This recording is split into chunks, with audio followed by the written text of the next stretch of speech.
Hola, I'm Elias Torres, co-founder and CTO of Drift. You are listening to the American Dream podcast. Did you know that Drift is part of just 2% of VC-backed startups led by Latin American founders? Well, I'm on a mission to change that. On this show, you will hear from leaders who have achieved their own version of the American Dream.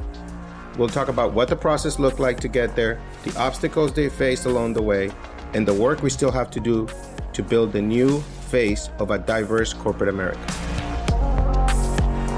Bienvenidos a todos to the American Dream podcast. I'm really excited to introduce today's guest, Beatriz Acevedo. Beatriz is a 3-time Emmy winner, 3-time founder. Wow. Most recently, she started SUMA Wealth, a financial technology company devoted to increasing prosperity for young U.S. Latinos.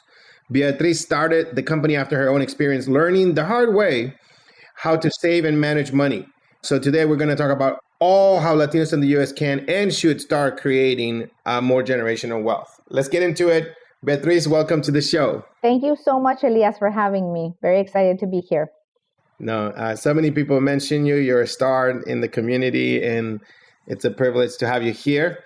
It seems that you have two big parts of your life or your career, right? One in the creative side and the artistic, and now into a founder. Tell us a little bit about the Emmys, NTV. Tell us about those things, the things I don't know anything about.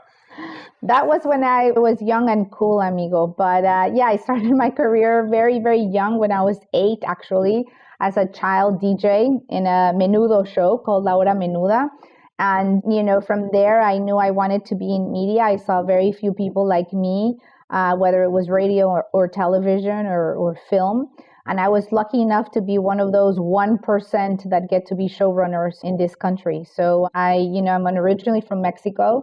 I met Robert Rodriguez, the director, very early on in my career and in his career. And he told me that in the US, even if you were not talented, if you had awards, you could really make it. So that I should sell my car, move to the US, bring my Emmys, and for sure I would get some jobs. So that's how I moved here in my early 20s. And, now I'm well into my 50s, and the rest is history, So started enthusiastically in media, trying to get more representation and more authentic depictions of our community, which I think is very, very critical and really spills out into every other industry. And then now have made a very crazy pivot into financial technology, into fintech. But it's still tied to giving the power to our community and helping them in a culturally relevant way trust a different type of company that has their best interest in mind, that's built by people like them and for them. So I'm excited with the initial progress we've made with SUMA. I was excited with the progress we've made with Me Too, which was my previous digital media company. And I guess I'm just like an example that you can fully reinvent yourself at any age and learn a new skill. Y pues aquí estamos. That's it. Mic drop.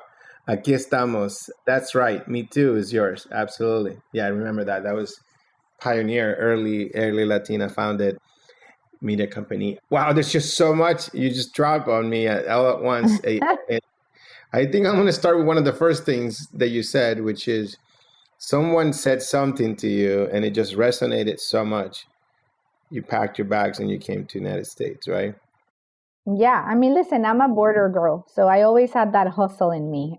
You grow up with one foot in one country and the other one in another one, and you have to sort of make your own hybrid culture in a way. So, it's at early 20s, and I heard from somebody like, there's an opportunity, just pack up your 3 Emmys, your MTV award, sell your car, shoot some pilots, and go to this conference. And I did it. It's crazy. I don't think that I would give that advice to anybody. It's a very competitive ecosystem. And like I said, it's only 1% of us who become showrunners in Hollywood.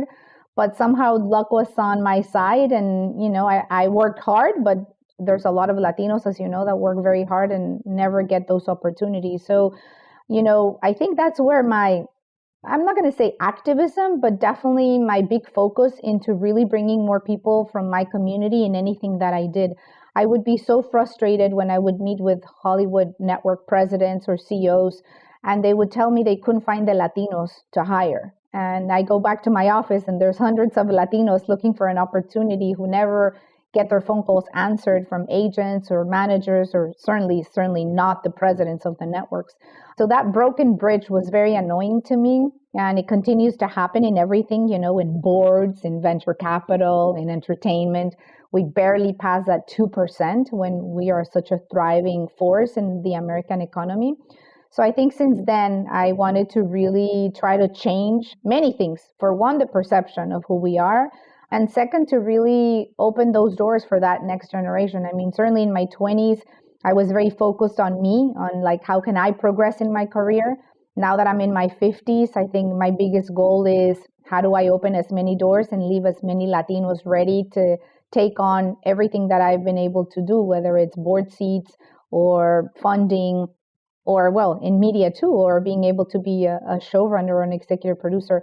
So that's where I'm focused on, no matter what industry I'm in. Border hustle. I love that.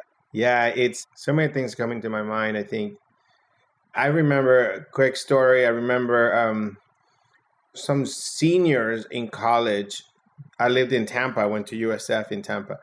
And they were driving to Atlanta for a job fair. And I was a junior. I had no business. But I jumped in the car with them and drove 5 hours one way and 5 hours the other. And I met this guy, Bill Lawrence from IBM, that told me, call me next year. Here's my business card. Save it. Right. And so, but I also hear that. So I love those things, those stories, because they could be life-changing. In some other ways, I think I feel like you. Sometimes I have trouble giving people same crazy advice, right? Because I'm afraid of being wrong, right? And it's like, what if it doesn't go well? And I think that we got to figure that out. I just say we have to take chances in encouraging people, because we now are role models and people are listening to our words. You mentioned a little project there, SUMA Wealth. Tell us more. What's the ultimate vision? I'm super excited about SUMA Wealth. So, SUMA was born out of the pandemic, by seeing how much economic hardship our community was enduring, coupled with deaths as well. So not only were we the demo that was dying the most out of COVID, but also had the biggest economic hardship. And we saw very clearly how not having an emergency savings account, how having no plans for our immediate future was debilitating in our community. So I started this company really encouraged by my co-founder, who you might know, Javier Gutierrez, who is a big financier and has worked in finance for many, many years, one of the few Latinos. And I thought he was absolutely crazy. We had sold Me Too, and I was looking for another opportunity, which I really wanted to focus on my philanthropy, and I wanted to raise a fund to invest in Latina founders. I already mentor a lot of them and connect them to capital, but I wanted to be able to write my own checks aside of just connecting them or giving them advice.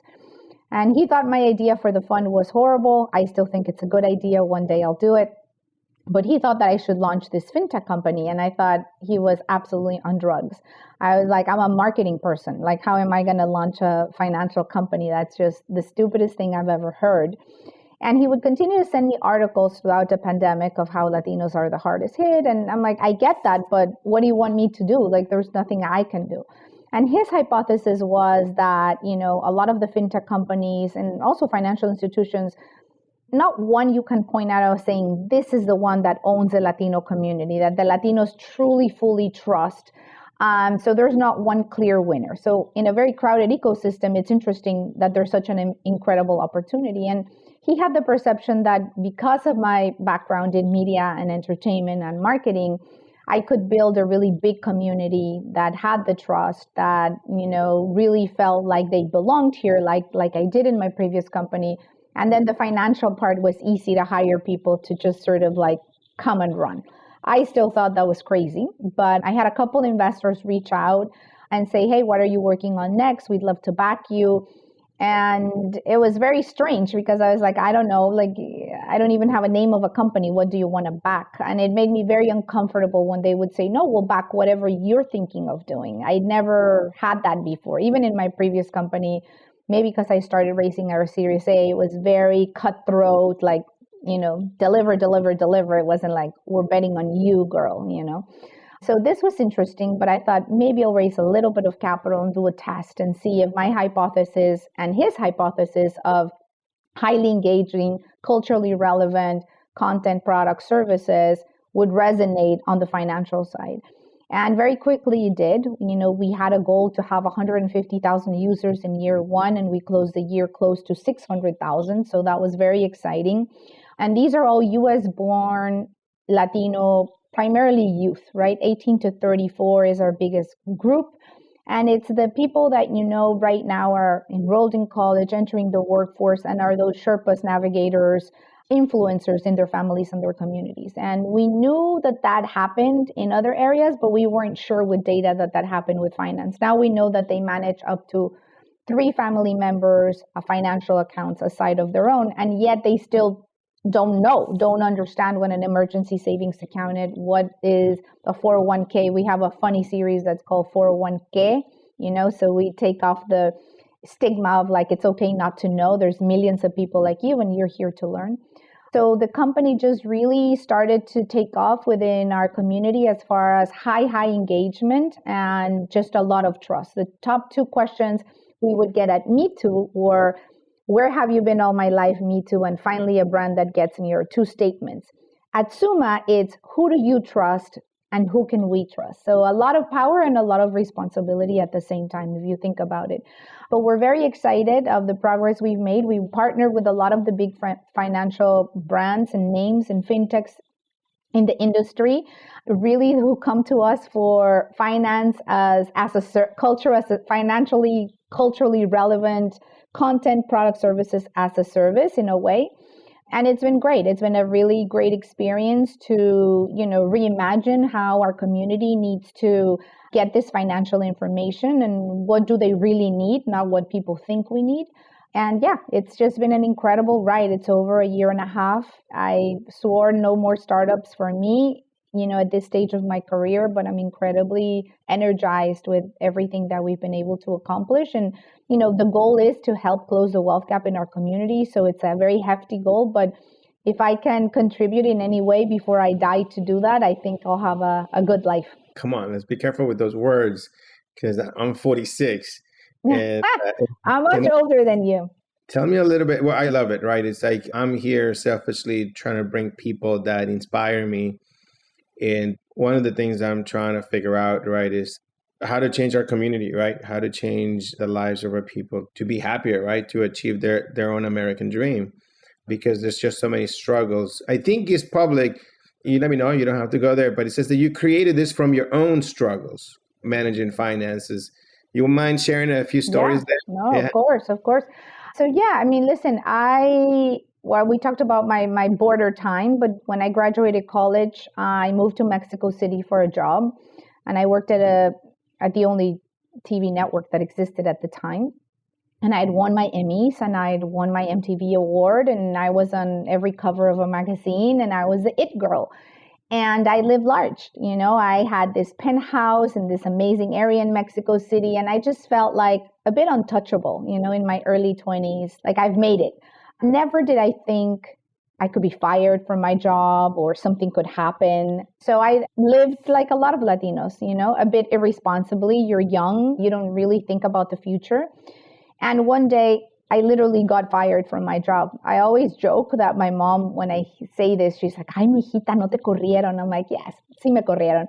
I got this memo. I'm dating myself, but we had this thing called fax machines. So I got this fax from some coordinator kid who I've never heard of in my life, who told me that effective immediately, every single one of my shows would be canceled, but that I would still be collecting my paycheck. If I got that deal today, I'd take it and just do a ton of philanthropy with that money. But, in my early 20s, I was arrogant and I was like, what? I quit. What an idiot. But I did. But, it was literally a way for them to just sort of let you go, but you could still collect your money. So when I decided to quit, I didn't really think about the consequences. First, everything that I had charged on my American Express for that month, for example. And the moment I went to the supermarket and I wanted to literally buy a carton of milk, my credit card didn't go through. And I remember just sitting outside that supermarket, sobbing for hours, just thinking, what am I going to do? Like, did I have an emergency savings account? I didn't even know what that was, right? I never thought that I needed to plan for any sort of contingency. I thought that I was set in life, for sure, at least professionally. And I learned the hard way. I didn't go into any finance classes, but from that moment on, I saved 50% of everything I made for the rest of my life. I was just like, I just want to always be sure that in case of any emergency, I'm going to survive here. And it was a very humbling moment, to be so on top of the world and all of a sudden so low. And it was okay not to know. I think that people think that, because you're not college educated, because you don't have a job that pays you enough. It's really, that's why you don't know about finance. But the reality is, I talk to people now, Latinos and Latinas, who are elected officials, Harvard MBAs. I mean, people that are so accomplished, and they're like, listen, secretly, thank you for doing that 401k series, because I don't understand my 401k, and I'm embarrassed as an executive vice president at some big network studio to tell the lady from HR that I don't get it, right? Or I don't know how to get out of this debt, and I feel embarrassed to ask anybody because they know I'm a celebrity, and how could I ever disclose this to anybody? So there doesn't need to be shame in it. We've all been there, and that's why I always want to be very vocal. One, that I was fired, because sometimes you see the awards or the LinkedIn, description, and it sounds like your life has been all on an upgoing trend, and it's not, right? Sometimes you're down, sometimes you're up, and I think those are the big teaching moments. So SUMA for me is very personal. I definitely was one of those many millions of Latinos who didn't plan for the future. And I wanted to build something that was, community driven. That was, everybody felt like, yes, we've been there, and there's no shame in it. And it doesn't matter how late you are or how early you are, it's always the right time to start. And we wanted to do it in a way that wasn't boring, you couldn't understand it. Sometimes you read from, banks have financial education, and some of them are my clients, so I'm sorry to say this.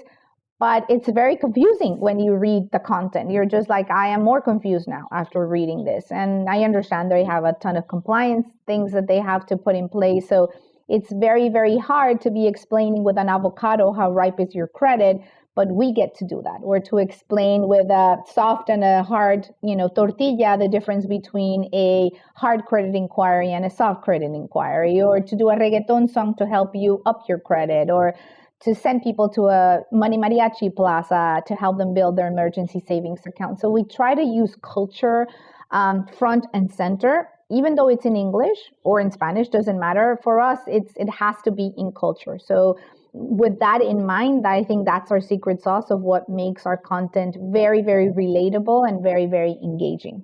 I love that. No, I think, if you run into me like at a fancy restaurant in Boston, right, you might have the wrong idea, but of me in the sense that I think it was like 10 years, maybe 12 years ago, I couldn't go to a restaurant, right, without like ordering kids' meals for my kids, 3 kids, and my wife and I split in a meal because, crossing $40, $50 for a restaurant, in those days, it was like a big deal for me. And we couldn't do that every day. I mean, I just order tacos for lunch here through DoorDash. I think I spent $50 just for 2 tacos, because we'd fees, delivery, soda, chips, this, that, tip. I was just like, whoa, it's 2 tacos. And you know what? I think I remember around that time getting a call from a friend from college that was a financial advisor. And I think he was looking for clients. And he calls me, hasn't talked to me in 10 years.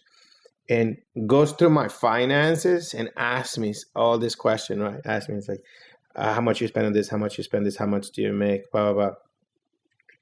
And then he asked me at that time, if you knew me more, might be this a funny question, funny statement.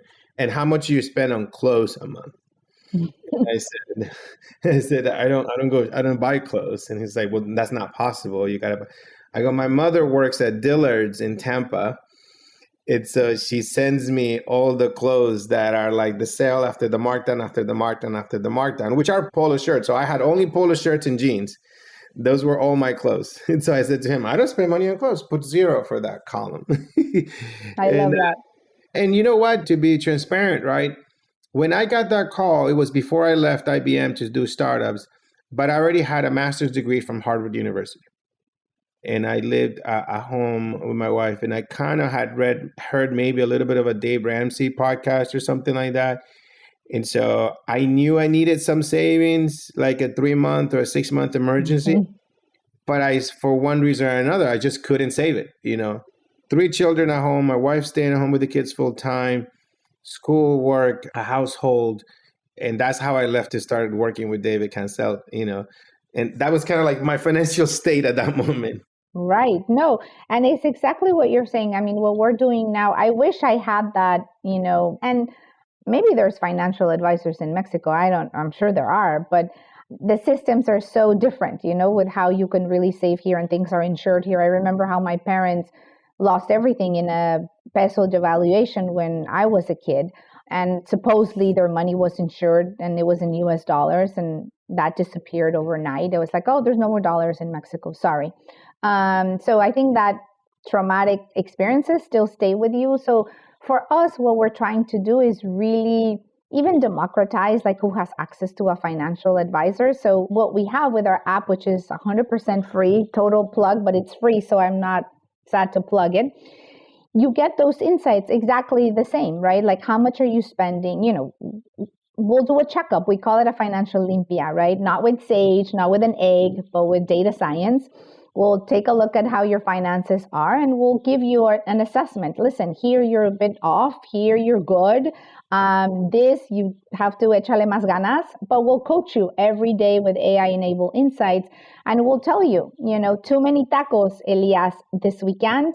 So you're off your budget. So maybe tomorrow, hay comida en la casa, right? Make your cafecito at home. Here's a video here. So it feels like it's almost like a family member coaching you, like it's your abuelita's voice or your mom if they would have been financially savvy, cheering you along the way. There's never a shame on what you haven't done well. So, it happens. We go out and we eat more tacos or we drink more tequila, especially if you're young. But there's ways to sort of correct that and stay on track. And so that's what we're trying to build here and to scale that, right? Because how many financial advisors could we have for our 20 million Latinos in our community here? So we're trying at least to every day get those 24 hours a day coaching on your phone, something that gets to really know you. They know the things you like, the things that you don't, how do you adjust?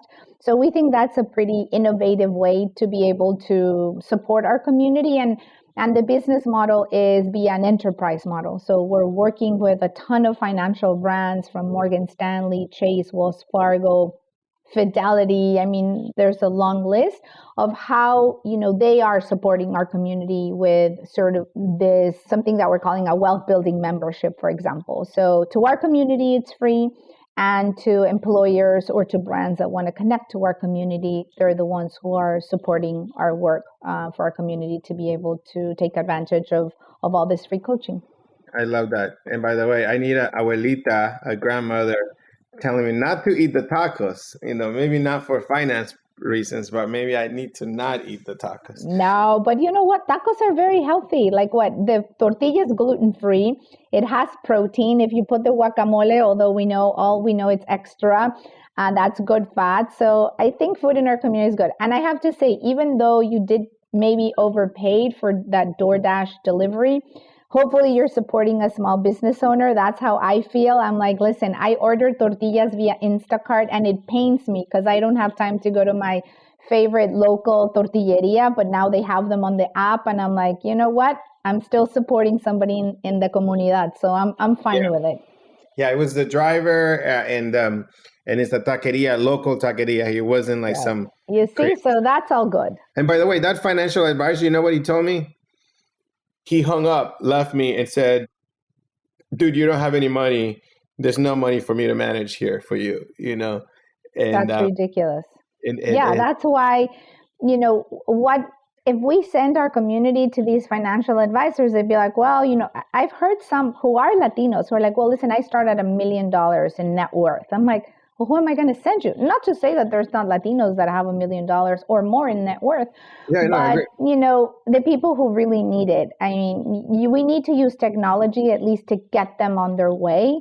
And I'm always a big fan of the Little Mermaid strategy. We had our CRO at Me Too who always said that fish where the fish are. And so people are on their phone, right? So make that sort of like voice of financial wisdom or coaching come from their phone and at least get them going. Of course, eventually they'll be able to find a live financial advisor if they want to. I mean, all of the tech is powered by real financial advisors anyway. But if they do want to, that's fine. But I think that at least now it gets them on their way in a free way, in a scalable way.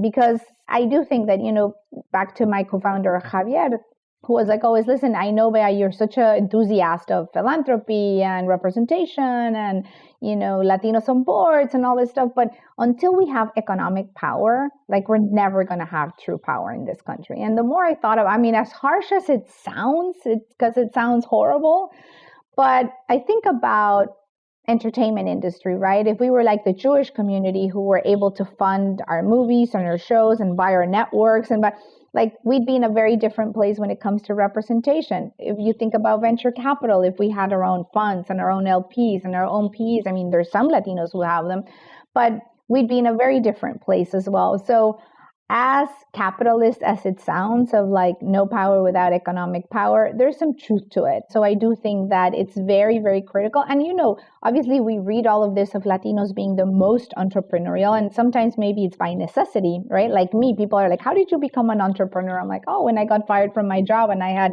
no other alternative. But also, the lack of access to capital is a real problem. And let's talk about the 2% that do get funding. The 2% that do get funding probably grew up in a household like you or I, where the sobremesa was not talking about building wealth, right? I'm married to a non-Latino who grew up in Boston, and his dad gave him stock since he was 8 years old for his birthday. My dad never, even if he could afford the stock, right? Like there was never a conversation about that. So the 2% of the Latinos who do run their companies again probably could also use better coaching in their personal finances. And if you're not set on your personal finances, it's hard to also translate that to your own company. So I think it's super, super critical that we get this information and resources out to as many people as we possibly can. Yeah, no, this is of utmost importance. I think it could help. Finance is just one of the most stressful things that people have to do in their lives, It affects so much. I would extend it this, without trying to go deep here, like too deep, but it's like, it goes beyond knowing what a 401k knows, right? Is being able to teach people about happiness and how to spend, where to spend for you to be happy, right? And then how to be savvy is the next step, right? How to grow, because we make poor decisions because we don't understand really what's right, what's happiness, or what's right for us at that moment. I don't know. It's a difficult subject, right? Yeah. But in some ways, it's kind of like my mother. I don't know if I have great teeth, really, but I had a lot of cavities at one time. That's another story for another day. But, people say like if your health in your mouth, right, all that stuff, it's so important for your rest of your body to feel well. I think finances is close to that level, right? Absolutely. I love the parallels, I think, to the Jewish community and the success they have and the power and and the support. I think my husband is Jewish and I see it so often. People are like, oh, it's one of us, it's someone from the tribe, and that's amazing.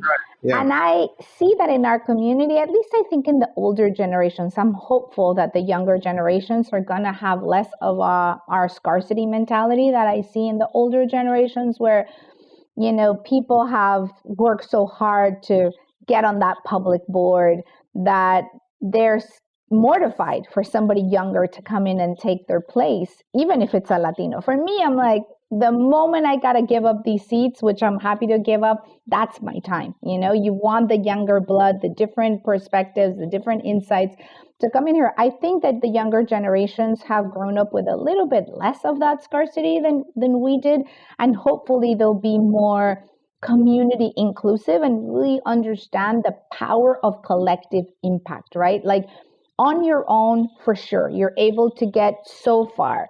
But collectively, there is no question, we've seen it so much that 1+1 is more than 2. And I think that is exactly what we still haven't quite gotten right in our community, right? Like we have so much power, we're represented in the numbers, our GDP so extraordinary, like we all know the stats, but as far as really pulling together and saying we're there for this one cause, we're really showing up, we're really using our voice to call out what's not right or what it is and applaud what is right, we haven't gotten there. So I do think that we have a ton of learnings, whether it's the Jewish community, the Black community. I mean, there's so many other communities that have just figured out a way to do it better than we do. Long story, but I happen to be reading a Martin Luther King letter. It's called Letters from the Birmingham Jail. Have you read that? No. Yeah, it was super, super powerful and moving. And there's a quote in there that MLK says that a group that has the privilege is not voluntarily going to give that privilege up. And you call it capitalistic. I don't know, call me bad. I don't care what we call it. But the truth is that until we exercise our power and we unify, right?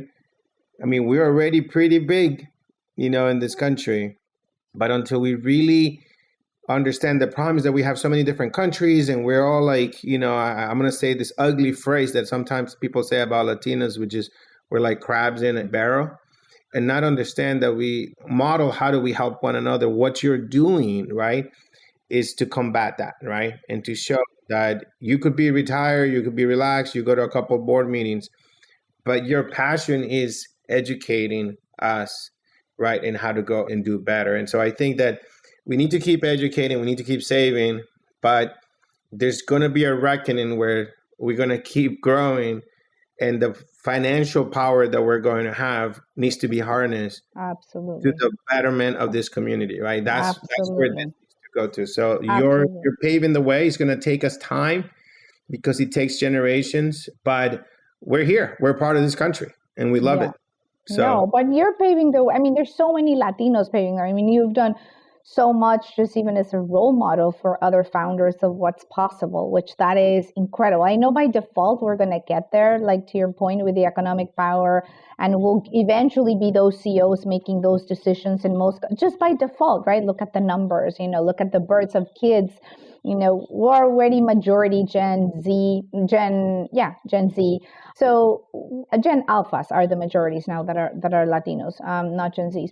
But we'll eventually get there. But we still, we really, I don't know, like to your point of, the letter that you're writing and talking a little bit about privilege, I really feel that if you've had the privilege to be that 2%, that somehow, we can never get past that 3% in everything. But if you are in those places of power as a Latino, not as a white person, you have the responsibility to open the doors for everyone else. Like you're there and you can't just sit there comfortably, like you can't. I know there's some that do, but that's not okay. Like what's going to happen when you die? Then you didn't leave anybody in the bench. You didn't leave our community set up to replace you and everybody else. I'm always raising my hand, and I know you are too. And I know a lot of Latino leaders, this is their life's work, but we need everybody with that mindset. We need everybody.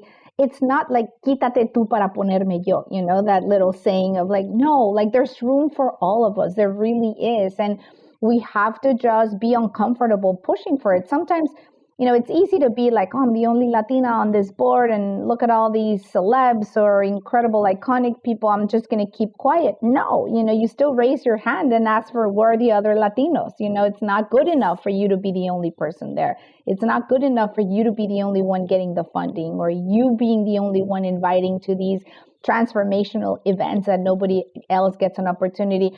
I deny speaking at events when there's no other Latino. I deny, doing so many things where I'm just like, no, unless you include more people from our community. I want to look at your portfolio. I want to see who else you're funding. I want to know what your values are. Like, we have the power to do that. But I think until we believe it, we're not going to get too far, sadly. But hopefully there's enough of us that are pushing in the right direction. There is that border hustle there coming out. Amazing things you're bringing up. La lucha, we're going to keep going. Yep. I need to follow up with you in some ways because I think we have to keep talking about how do we unify the community, where we need to be investing, and how can we be allies. I really want to learn. It's about education, right? Like you said, I need to learn. We should write this, right, and post it and spread it through our community because, in some ways it's not that large in tech, or at least, and say, like, this is, if we all respond this way, we'll have more power and force this conversation. If we advertise this and say, you're going to invite us, invite more than one. You're going to do this. You're going to, I think there's something there to educate ourselves, because sometimes I don't even know what the right thing is. I'll give you a story, and I'll love your feedback on this. A man mentioned something, I'll do this. A white man mentioned something that hires underrepresented people in the business, right? And I see this a lot, right? We will have a white male, right? Maybe a white female, that it's employing people, right? And they're trying legitimately, right? And saying, like, this is a good thing. But the problem is that person is the one profiting, right, from the work. And so I'm trying to write and think about what suggestions to teach the world what would be better. Is it better to go fund a Black Latino CEO founder to serve that community, right? To serve the community, the customers, or to hire those people for the services so they can create generational wealth? Do we support them? Do we work for them? Do we make it a nonprofit? And then we can trust that you're hiring the people for their benefit, right? I feel like, because people are all trying to help, especially, supporters from the white community, and they do not know, and they say those things that they don't know. Sometimes they turn us off more than turning us on, right? And so, like, we give some guidance. So this is something that happened this weekend recently, and it's fresh on my mind. Just to the point you made, Elias, I'm a big believer in definitely putting funding into our communities more than, I think hiring them is great and training them. It's a stepping stone for sure, but it's Black and Latina women who are launching more companies than anyone in this country, but they are the ones who get the least amount of capital to grow the companies, right? So you're like, and there's the data that they're going to hire people from within those communities, that they're going to have the most diverse C-suite executives, so all the problems that we're talking about would disappear if we would fund them and if we would invest in them. I do think that when we say funding, it goes beyond the money.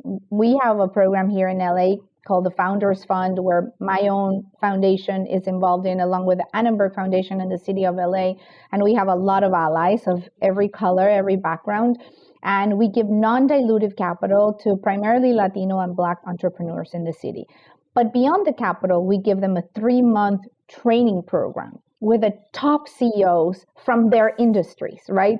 So that goes a long way, because the capital is there, but we also need the mentorship. We also need the resources. We need those quote unquote Rolodexes, which are now Google contacts, right? Who's opening those doors? Who's making that phone call and saying, let me introduce you to the procurement head at Target, who I know, and or to this other venture capital firm that, has invested in me, and I think, I'll invest in you and have them invest in you too. Like, that's how you could be an ally. That's how we really build generational wealth, I think. And we've seen how in the city of LA, we barely had 2% of the funding from venture capital going into Black and Latino founders. And now after a few years, not that we're there, but we're at 8%. But when you're talking about like $15 billion, it's transformational, the change from 2 to 8. We are a majority city of color in Los Angeles. So our hope is that we get to that parity one day. But I do think that aside of the number, aside of the money that we can give them, it's giving them the opportunities that we've all had and that now we can pass on to that next generation and to those entire communities. So I do think that there's something there that's measurable. That ROI is very trackable, not just within how big their companies will eventually be and what exit they can be, but how are they transforming communities? There's a study that was done here in LA, and that also with kids in tech. I think we have to really get our kids into tech. Not that you have to be an engineer. You could be a community manager, and now it's one of the most coveted jobs, when it comes to Web3. You could be a designer. People think, oh, okay, tech, I have to be an engineer. Amazing if you are, but it's also possible to get a job if you're not. And the amount of money, at least in LA, in a study that they've done for the past decade, is $1 million additional from a kid who works in tech than one that doesn't in their productive career. But $1 million is transformational for our families, right? If one family member gets to that number. So I think there's a few things that we could do to inspire our community, to get them closer to the jobs of the future, to getting the funding, to getting the mentorship, that we're not doing that proactively today. More than a DEI initiative that comes once a year on Hispanic Heritage Month, which absolutely drives me insane. Thank you so much for your passion, your devotion, the energy that you're spending in this problem in our community. I'm starting to get older, and I need to start thinking about things that have more impact in learning what the community needs, right? And blending, my experience and seeing you in action is awesome. I definitely going to have to figure out how to follow up, because there's a lot of questions I have about LA. This is interesting, right? I lived in LA for 2 years when I was young, when I was 11 years old, Southgate, California. We have a lot of founders from Southgate. Really? Wow. Yeah. So this is very exciting very to important. See, that the talent is everywhere, right? And they come from community colleges. Some of them are foster youth. Some of them it doesn't need to be cookie cutter. I mean, it's amazing, and it's such a sense of pride when I see founders like you that are Harvard and Stanford. But we have some founders here doing incredible things who all they could afford was a community college. And they still have that hustle, that drive, that insight of what their community needs, and they're building it. So it's very exciting to see that as well. Don't offend me. I'm state school educated in Tampa, Florida. Love it. No. But I'm excited that you have both. But some people are, you go to a community college, that's the last kid they have on recruiters' list. They go to the bottom of the pile. And we want to encourage people to say, take a closer look. There's a lot of talent there as well. Education is no longer, that type of education is no longer a requirement, at least, especially in tech. I'm a big bias. So in tech, you can learn how to program on your own on the internet and build amazing things. So the internet has made it a much level playing ground, but people need to know that it's possible. That's it. And that's why we need people like you to be that inspiration, that phase, that motivation for the next gen, right? If you could do it, they could do it. And they see themselves represented in you. And I think that's incredibly powerful legacy that you're already going to be leaving behind. But I'll hit you up for a few opportunities. Thank you so much for what you're doing, not just being here on this podcast today. Thanks for listening to the American Dream Podcast. Make sure to hit subscribe so you never miss when a new episode drops. If you like this episode, please leave a 6-star review wherever you listen to your podcast. And if you're interested in learning more about my American Dream mission, subscribe to my newsletter linked in the show notes.